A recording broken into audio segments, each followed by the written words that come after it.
Okay, so I tried to do like a live on Facebook earlier, but it was killing my bandwidth. But I just wanted to get these thoughts recorded.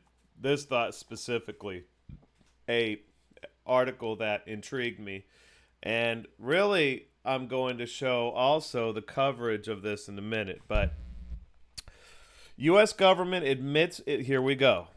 U.S. government admits it used schools as a tool to erase culture and seize Native American land, according to report.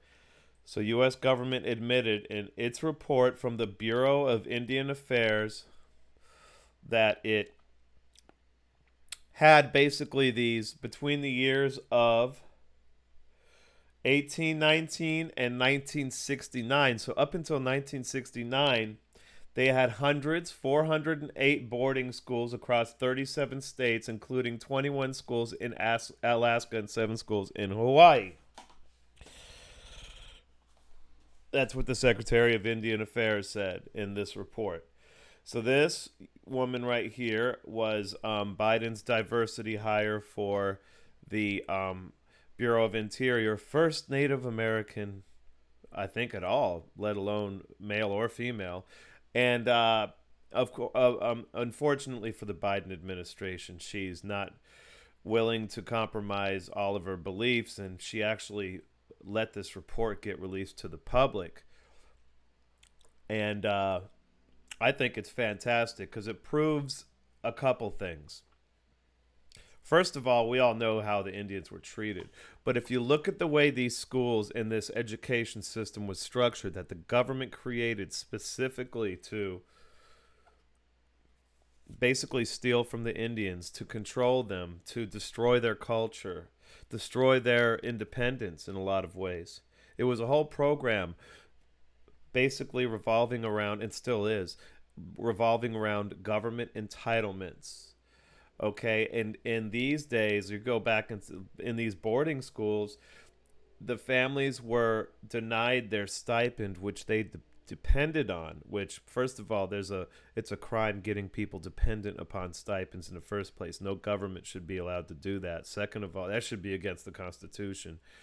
They forgot that part in the Constitution, getting people dependent upon other people, upon the government. Should have been outlawed completely. Like, I don't know how you would word that, but it would have made a good amendment in the Constitution. So the crime is imposing martial law, and then not allowing them to actually do anything for themselves, but instead making them reliant on government welfare programs. And then finally, they took these kids from their parents' families, put them in these boarding schools, which were designed to brainwash them and were really harsh and abusive. And if they didn't send their kids, if they didn't accept the government's offer to bring these kids into the boarding school away from them, sometimes they would never see these kids again. They were denied that stipend they depended upon, that welfare, those entitlements that they needed, the food, the medicine, and the other assistance that the government brought in, because they weren't allowed to actually build anything for themselves in a lot of these places. It was made very difficult for them. This is the worst thing. This is a very dark, dark time in America's history. Probably the darkest. It's like, I don't want to compare it to Nazis and Holocaust. It's like a lighter version of that, but every bit as brutal, every bit as evil, in my opinion. So they brought this out. It's a pretty good article. It's on Zero Hedge. What you're going to find, though, which is interesting about this, is I can go to Twitter right now, go to my Twitter. Oh, well, should have paused for that. So what? Uh, Go to the Twitter, and you're not. I can go to NPR's page, the most wokest of the woke news sites. NPR, but they're grifters, as you're gonna see. Nothing in here talks about this report, and I can scroll down, and I'm kind of trying to look at the pictures to move faster. But if I see one that might be actually that report, I would say that's it. But there's nothing here. I can keep scrolling. Why isn't NPR talking about this? That's not it. I remember seeing that earlier when I tried the live stream. So, nothing about this report that was released. When was this report released? Does it say when this report was released? We're going to have to see it. Maybe we can look up the report. Here goes the 108-page report, which was drafted. Who knows when it was released to the public? That'll be probably kind of hard to figure out. But where's my lighter at? I'm going to pause it, look for my lighter real quick so I can... Okay, so...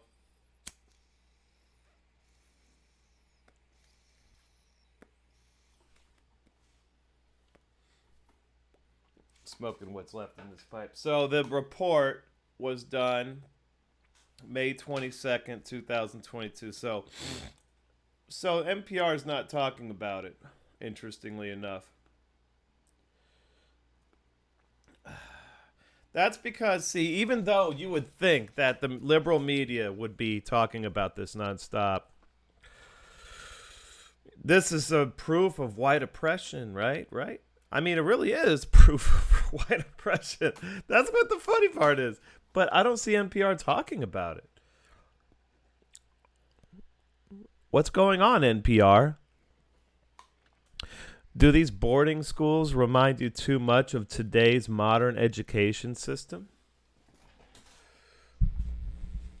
Does it have too many similarities to the Department of Education's techniques and how that we're coerced to put our kids in public? A lot of Americans are coerced to put their kids into public schools on pain of incarceration. And importantly, while the indoctrination is much more subtle, because subtlety is one thing that a lot of governments have learned fairly well over the course of history.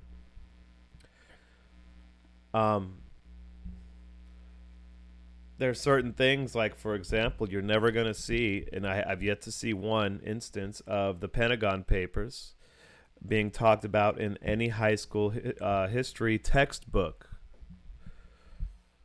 Or even, I haven't seen it in college either. I've seen it when I studied history in books that our college professors made us read that weren't textbooks. But I've never seen it in an actual textbook, not a U.S. history textbook. So, even though it's not, in your face torture, hard labor like these boarding schools, it goes through it in this article.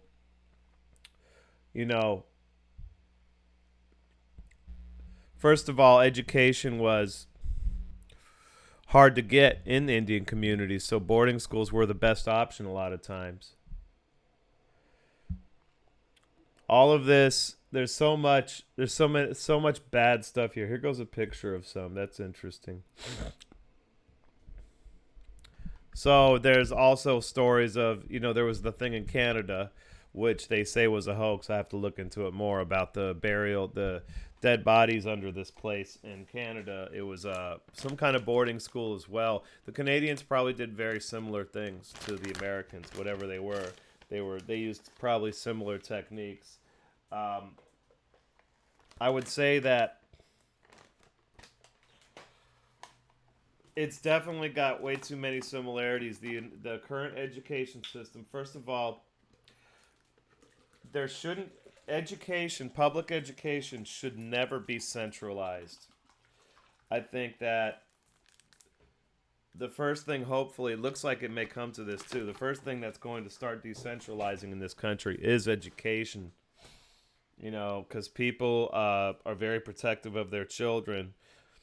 So you see the strongest pushback politically against any big part of the U.S. government. It's against the Department of Education, which is one of the largest federal government, I think, bureaucracies. So you're not going to see, in my opinion, too much coverage of this particular story. Let's see if even something like HuffPo does it. I'm not sure. Slate, I'm not sure. because it implicates the modern government. Some of these same tactics that were used on the Indians are being used today, just in different sorts of iterations. So, this is a picture of some kids at the boarding school. This is a girls' boarding school. Just try to get a look at some of their faces. They all look pissed off, pretty much. No, they all look pretty much pissed off. Is this the teacher? Who knows? That might be the teacher. It's an amazing photo though. Look at this historical photo. So amazing. But they all look pissed off. I don't see one of them, not one of them smiling. Not one. Maybe they were told not to. I don't know because it was a picture. Back then they had to stay perfectly still for pictures for extended for quite a while, like 10 seconds or so, more than that. So anyway,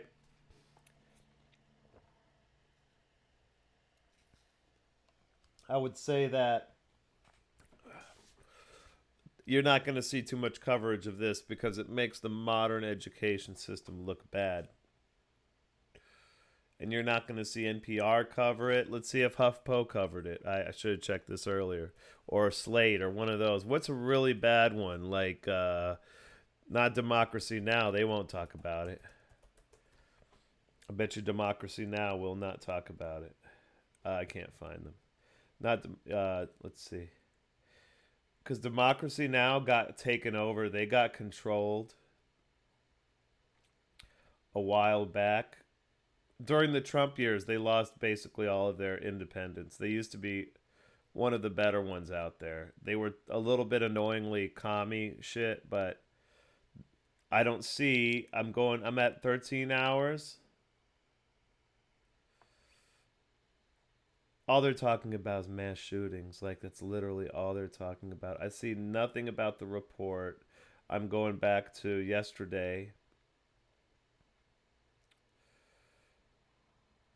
Ukraine, not even Democracy Now! Is talking about this. Haiti. Haiti's another one that they try to avoid, that the press tries to avoid, even though it's the most, uh, you know, bleeding heart. It's like any bleeding heart liberal would melt at the oppression story, the real oppression story that has been suffered by Haiti because of the United States government. But they won't talk about it because it implicates people, powerful people that are still active today. So the media kind of tiptoes over Haiti when it should be. If you're talking about places that are I don't know. I don't know how bad it is there, just based on the amount of stuff that the United States has done and how oppressed they have been by the United States. You know, that was going to be a very nicely developed country if it was left to its own. They had an awesome education system going. They put a lot of thought into education in the early days, and it all got basically, you know, kicked up and stepped on by the United States and also France to some extent. So, but I think the French were more helpful, but they still tried to control Haiti. So Haiti is a similar story to what happened to the Indians. They don't talk about that very much. You know, they tiptoe over Haiti. So I don't see anything from Democracy Now!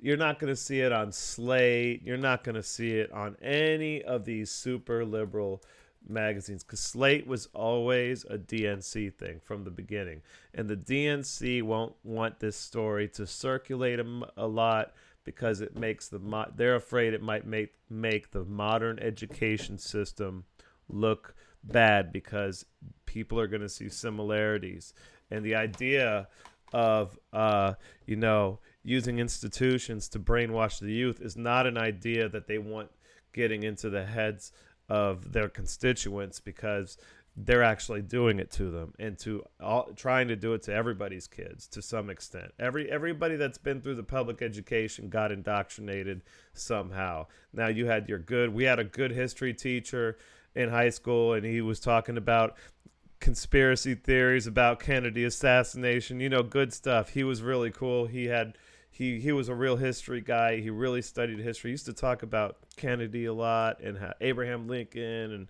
how there's these conspiracy like Abraham Lincoln. He had his whole conspiracy theory about the Secretary of War actually had him assassinated. You know that whole thing. I don't know how far that theory ever got, but there was a lot of good ones.